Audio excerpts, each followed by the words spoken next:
Hola, buenos días amigos y amigas del canal. Soy Juan de Travel Supervivencia Naturaleza, TSN. El día de hoy, continuando un poco con el anterior vídeo, voy a hablar de otro elemento fundamental a la hora de rastrear animales. Serían las cacas de estos animales, lo que un poco en términos más científicos serían las heces o los excrementos. Espero que esto pueda un poco completar la información a la hora de buscar o de rastrear estos animales.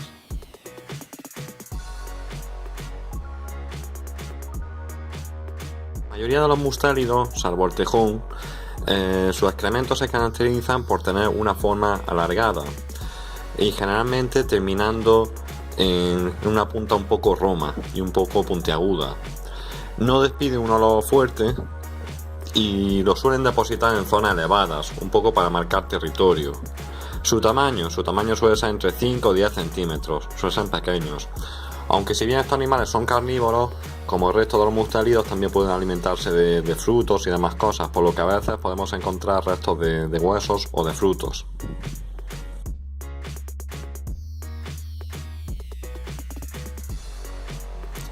Los excrementos del meloncillo suelen tener también forma alargada, lógicamente, pero se diferencian sobre todo, por ejemplo, de los de las jinetas, que no están tan retorcidos.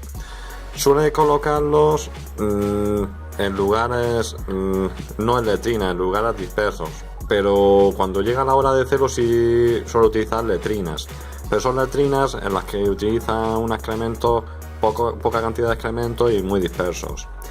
Respecto a los restos que podemos encontrar en el excremento, pues son animales que son de los más omnívoros, comen prácticamente de todo, pero también comen muchos, por ejemplo, muchos insectos, muchos pequeños invertebrados, animales un poco acuáticos, etcétera. Por lo tanto, podemos encontrarlos también en estos excrementos.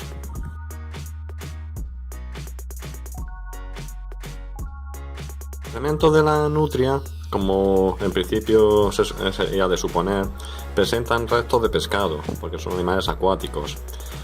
A diferencia de la mayoría de los excrementos de los mustélidos, salvo los de la garduña, no presentan mal olor, a pesar de que contienen restos de pescado. A pesar de que la nutria no es un animal excesivamente grande, podemos diferenciarlos también porque sus excrementos, teniendo la forma alargada característica de la mayoría de los mustélidos, son más grandes que el resto de los mustélidos, tipo bisón, tipo garduña, tipo turón, etcétera. Estos excrementos veremos que se deshacen muy fácilmente, no tienen tanta consistencia como la de otros.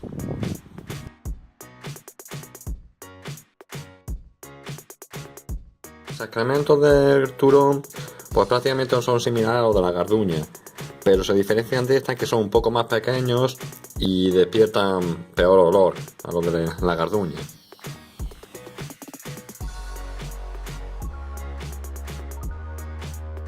Los excrementos del tejón se caracterizan principalmente porque, a diferencia de restos mustélidos, no suelen ser alargados, sino suelen ser más cilíndricos y lo acumulan todo en una especie como de masa. Lo suelen colocar a las salidas o a la entrada de la tejonera en un hueco que excavan, y ahí hacen la letrina.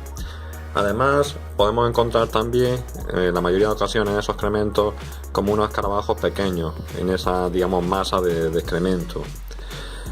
Además, es habitual que encontremos restos de pelo o de pequeños animales que aparecen en los excrementos tras consumirlos.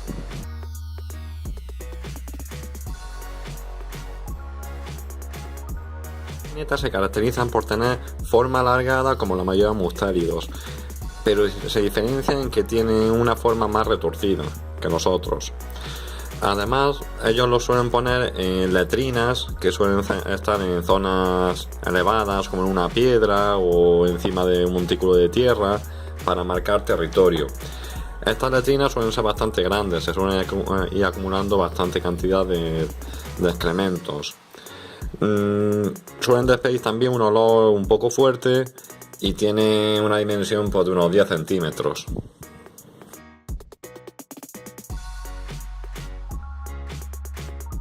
Los montés tienen una forma circular igual que el gato doméstico, pero termina en una especie de rabo.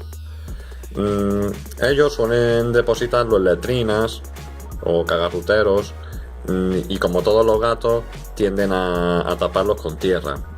Pero en la zona de los límites territoriales sí suelen ponerlos en zonas un poco más elevadas o más vistas como para marcar territorio. Además, en estos excrementos es común que encontremos restos de pelo como consecuencia de su alimentación. El tamaño suele ser un poco mayor que el de un gato doméstico, pero tampoco excesivamente mayor.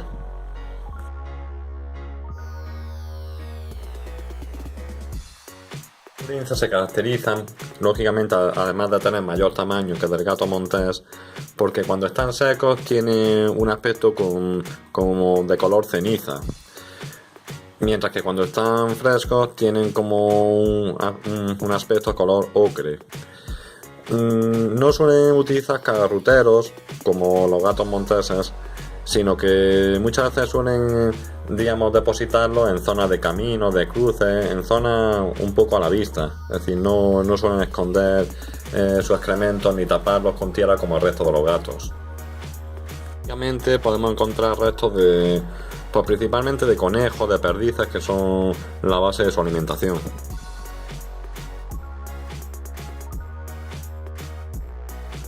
Estos del zorro, para diferenciarlos de los de un perro pequeño, básicamente es porque los excrementos de los perros pequeños veremos que son casi una masa constante, mientras que los del zorro no van a ser una masa tan constante. Van a presentar restos de animales, muchas veces estos animales también comen frutos y veremos restos de frutos, etc. Van a tener una forma alargada, lógicamente un poco de mayor tamaño que la de un mustérido. Y otra principal característica es que siempre lo van a depositar en zonas elevadas, como suele ser por ejemplo una piedra, un montículo, etcétera, porque lo utilizan mucho como elementos para señalizar terreno, como para marcar terreno o como para aviso para otros ejemplares que pasen por ahí.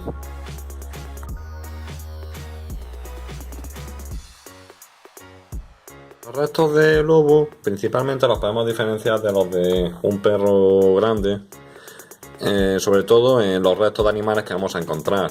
Lógicamente en un excremento de un animal tipo pastor alemán, pues nunca vamos a encontrar la gran cantidad de pelos que vamos a encontrar en la de un lobo.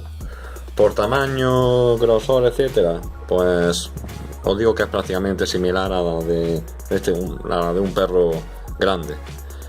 Básicamente lo que marca es eso, la gran cantidad generalmente de pelo que vamos a encontrar, y luego también suelen colocarlo, al igual que los zorros, en zonas un poco elevadas como para marcar terreno.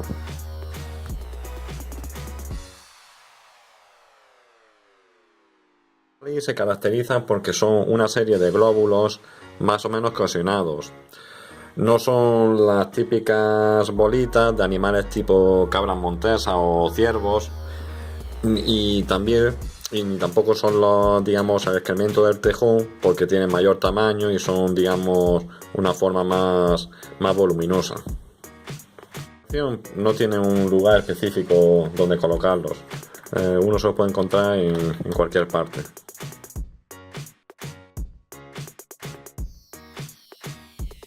De la familia de los Bovidae, es decir, muflón, cabra montesa, rebeco o arruí, y los de la familia de los Cervidae, es decir, ciervo, gamo y corzo, todos ellos se caracterizan por ser básicamente unas bolas. Todos lo hemos visto, unas bolitas de la mayoría de ocasiones de color negro, aunque a veces pueden ser marrones. Distinguir el excremento de un muflón, cabra montesa, ruiz, ya os digo que es muy difícil. Teníamos que ir a otra serie de datos.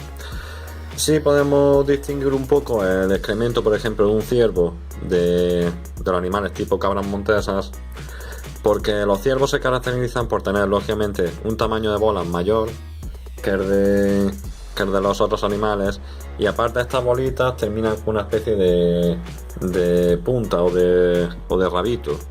Entonces ahí sí podemos distinguir con cierta facilidad la existencia de ciervos, y a diferencia de los otros tipos de animales.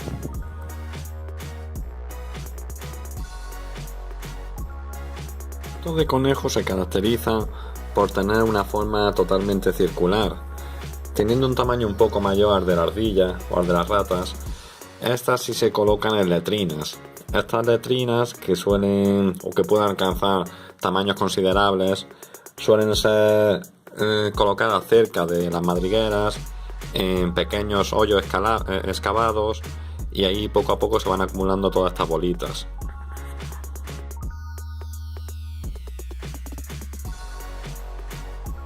Entre los excrementos de la ardilla y de rata campestre son básicamente en que la ardilla posee unos excrementos semicirculares muy parecidos a los del conejo, pero de menor tamaño, mientras que los de la rata tienen una forma más alargada, una especie de pequeño cilindro un poco más ancho en el centro. Tamaños, pues tamaños son ambos muy parecidos.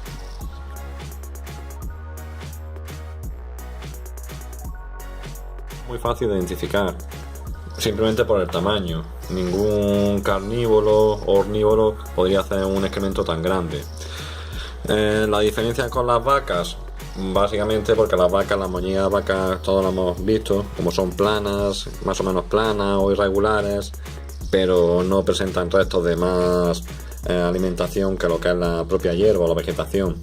En los restos de un oso siempre vamos a encontrar los restos de alimentación que han consumido, bien sean frutos, manzanas, a veces incluso hasta hierbas, restos de pelo, de animales, etc. Son muy fáciles de identificar. Como dije en el anterior vídeo, los dos principales elementos a la hora de rastrear animales son las huellas y los excrementos. Pero aparte hay que analizar otro tipo de elementos, como son los impactos que hacen los animales en el terreno, cuando lo levantan, como en el caso de los jabalíes, las camas que hacen para dormir, los restos de pelo, la muesca o los rayones que hacen los árboles para frotarse, para pulir los colmillos, etc. En todo este tipo de análisis, a base de mucha experiencia, de salir mucho al campo, yo creo que nos ayudará para tener una idea más clara, como siempre he dicho, si no del tipo del animal exacto, un poco más o menos del tipo de animal que puede estar habitando. Y si le ponemos un poco de tecnología a través de las cámaras que últimamente están de moda, podemos tener una información más detallada.